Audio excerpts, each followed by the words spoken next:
एक साहसी खोज के युग में एक व्यक्ति सर अर्नेस्ट शैकल्टन ने एक अद्वितीय सपने को जन्म दिया, पूरे अंटार्कटिक महाद्वीप को पैदल पार करने वाला पहला व्यक्ति बनने का। यह वर्ष 1914 था और दुनिया उत्सुकता से देख रही थी जब उनका जहाज एंड्योरेंस एक ऐसे अभियान की तैयारी कर रहा था जो विजय की कहानी नहीं बल्कि अब तक की सबसे अविश्वसनीय जीवित रहने की लड़ाई बन जाएगी। 27 पुरुषों, 69 कुत्तों और अब तक बने सबसे मजबूत लकड़ी के जहाज के साथ एंड्योरेंस ने खतरनाक वेडेल सागर की ओर प्रस्थान किया, एक ऐसी जगह जो अपनी निर्दयी बर्फ के लिए जानी जाती है। उन्हें विश्वास था कि उनका जहाज अजेय है। वे गलत थे। कई हफ्तों तक एंड्योरेंस ने दक्षिण की ओर बढ़ने की कोशिश की, बर्फ के भूल भुलैया से जूझते हुए। यह बर्फीला जाल निर्दय था, लेकिन शैकल्टन एक असाधारण इच्छा शक्ति वाले व्यक्ति थे।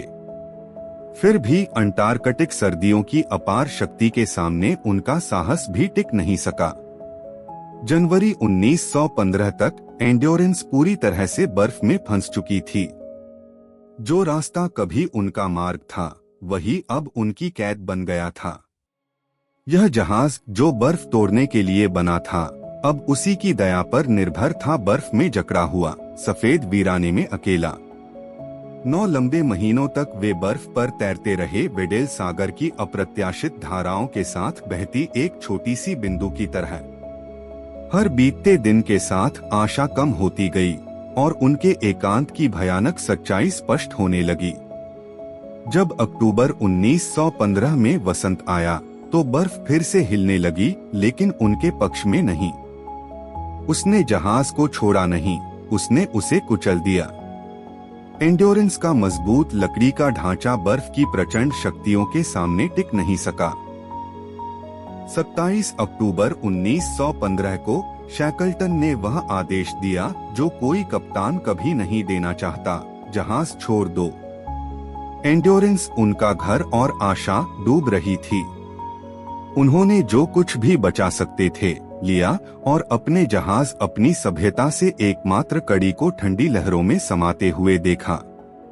वे अब बर्फ की तैरती चट्टान पर फंसे थे, हजारों मील दूर, किसी जमीन से, किसी से संपर्क का कोई साधन नहीं। उनका उद्देश्य अब महाद्वीप पार करना नहीं बल्कि जिंदा रहना बन गया था। कई महीनों तक वे बर्फ पर डेरा डाले रहे, जो लगातार टूटती और खिसकती रहती थी।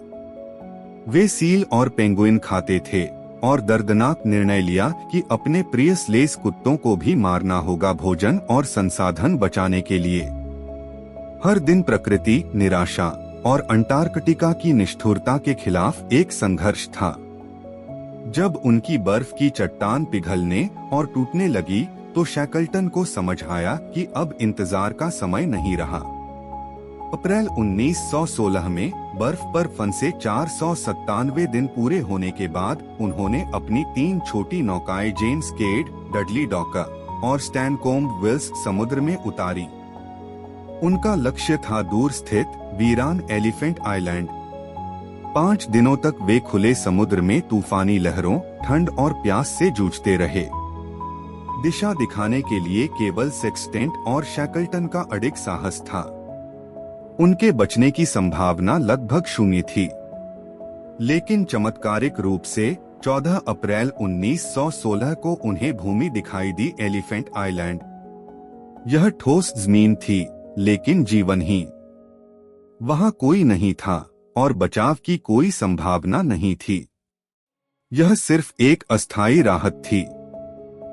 22 पुरुषों को एलिफेंट आइलैंड पर छोड़कर शैकल्टन जानता था कि अगर उन्हें बचाना है तो उसे असंभव को संभव बनाना होगा। 800 मील लंबी समुद्री यात्रा, दुनिया के सबसे खतरनाक महासागर को पार करके साउथ जॉर्जिया के व्हेलिंग स्टेशन तक पहुंचना। 24 अप्रैल 1916 को शैकल्टन ने 5 चुनिंदा साथियों के साथ जेम्स केड नाव में सवार होकर इतिहास की सबसे जोखिम भरी समुद्री यात्रा शुरू की। अगर वे असफल होते तो सभी मर जाते। 17 दिनों तक उन्होंने तूफानी हवाओं, विशाल लहरों और ठंड के कहर का सामना किया। उनके पास न तो सुख सुविधा थी, न पर्याप्त भोजन, न गर्म कपड़े। उनकी जिंदगी हर पल मौत के किनारे पर डगमगा रही थी। फिर भी 10 मई 1916 को सब असंभवताओं के बावजूद वे साउथ जॉर्जिया के निर्जन तट पर पहुंचे। लेकिन उनका संघर्ष अब भी खत्म नहीं हुआ था। व्हेलिंग स्टेशन द्वीप के दूसरी ओर थे और बीच में था एक अज्ञात बर्फीला पहाड़ी इलाका। थके हुए, भूखे और घायल होने के बावजूद शैकलटन, वॉर्सली और क्रीन ने 36 घंटे की लगातार यात्रा की और इस तरह उन्होंने साउथ जॉर्जिया के पहाड़ों को पार करने वाले पहले मनुष्य बनने का गौरव पाया। 20 मई 1916 को ठीक 497 दिन बाद जब एंड्योरेंस बर्फ में फंसी थी, वे स्ट्रॉमनेस व्हेलिंग स्टेशन पहुंचे।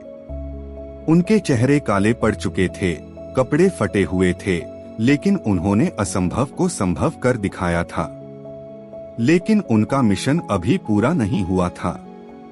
शैकलटन ने तुरंत एलिफेंट आइलैंड पर फंसे अपने साथियों को बचाने की योजना बनाई। 3 बार प्रयास विफल रहे, कभी बर्फ ने रास्ता रोका, कभी अनुमति नहीं मिली। लेकिन 30 अगस्त 1916 को चौथी कोशिश में वह अंततः अपने आदमियों तक पहुंचा। और चमत्कार यह था, हर एक आदमी जीवित था, एक भी जान नहीं गई। शैकलटन का इंपीरियल ट्रांसअंटार्कटिक अभियान अपने मूल लक्ष्य में असफल रहा, लेकिन उसने मानव इतिहास को एक नई दिशा दी। यह बन गया मानव धैर्य, साहस और अद्भुत नेतृत्व का प्रतीक। अत्यंत कठिन परिस्थितियों का सामना करते हुए भी शैकलटन ने अपनी सबसे बड़ी जिम्मेदारी कभी नहीं भूली, अपने सभी साथियों को जिंदा घर वापस लाना। उनकी कहानी आज भी हमें प्रेरित करती है। यह सिखाती है कि कभी कभी सबसे बड़ी जीत अपने लक्ष्य को हासिल करना नहीं होती, बल्कि असंभव परिस्थितियों में भी जीवित रहना ही सच्ची विजय होती है। आपको यह जीवित रहने की कहानी कैसी लगी? कमेंट में बताएं। अगर वीडियो पसंद आई हो तो लाइक करें, सब्सक्राइब करें और पाएं और भी रोमांचक ऐतिहासिक कहानियां।